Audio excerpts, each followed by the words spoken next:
मित्रों, वास्तव में किसी भी घटना के मुख्यतः दो पक्ष होते हैं, एक सकारात्मक पक्ष और दूसरा नकारात्मक पक्ष। यह हमारे दृष्टिकोण पर निर्भर करता है कि हम किसी भी घटना को किस रूप में लेते हैं, उसका सकारात्मक पक्ष देखते हैं या नकारात्मक पक्ष।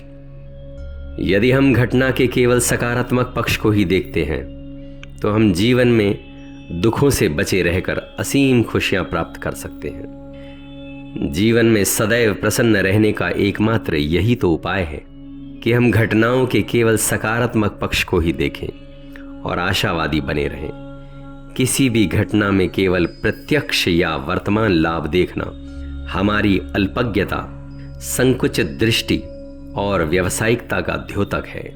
नमस्कार मित्रों, मैं स्वामी असीम इससे संबंधित एक किस्सा आपके सामने रखने जा रहा हूं। एक बार एक व्यक्ति एक गाय दान करना चाहता था।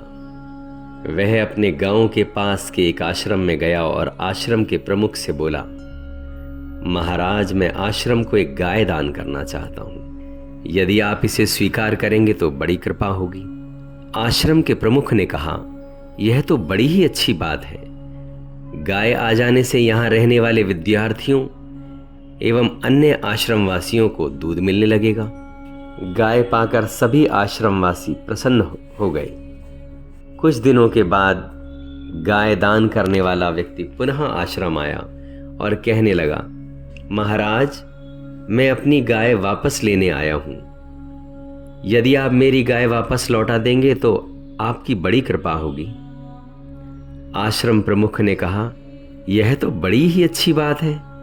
यह कहकर उन्होंने बिना कुछ पूछताछ किए बड़े प्यार से गाय उसके पुराने स्वामी को लौटा दी। जब वो व्यक्ति अपनी गाय लेकर वापस चला गया तो आश्रम प्रमुख के एक शिष्य ने उनसे पूछा, गुरुजी, जब वह व्यक्ति गाय दान करने आया था तब भी आपने यह कहा था यह तो बड़ी अच्छी बात है, और आज जब व्यक्ति गाय वापस मांगने लगा तो भी आपने कहा यह तो बड़ी ही अच्छी बात है।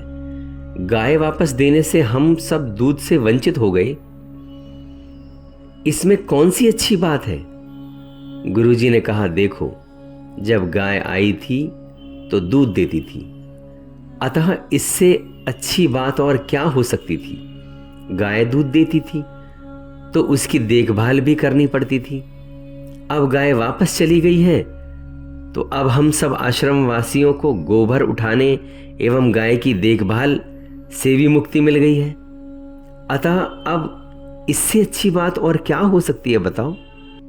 कुछ महीनों के बाद गाय दान करने वाला व्यक्ति पुनः आश्रम में आया और कहने लगा, महाराज, मैंने गाय दान में देने के बाद उसे वापस लेकर अच्छा नहीं किया।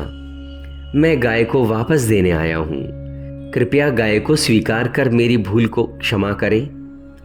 आश्रम प्रमुख ने कहा, यह तो बड़ी ही अच्छी बात है।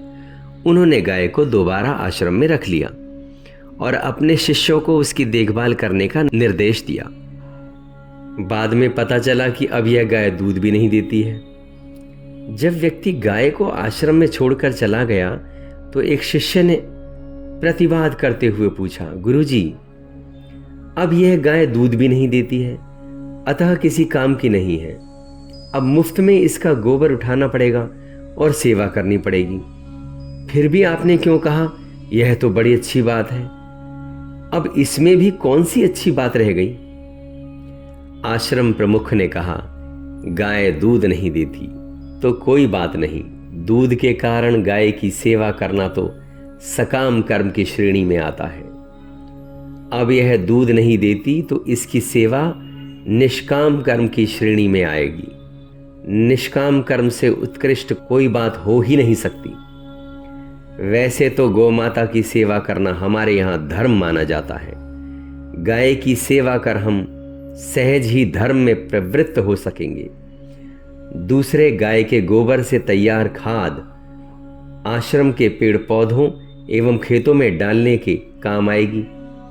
फिर कुछ दिनों के बाद जब यह गाय पुनः ब्याहेगी और उसके बाद दूध भी तो अपने आप ही सुलभ हो जाएगा। इस तरह के प्रेरणादायक कहानियों किस्सों में ढूंढने पे हमें पता चलता है कि कहीं ना कहीं कुछ ब्रह्म आनंद छिपा हुआ है।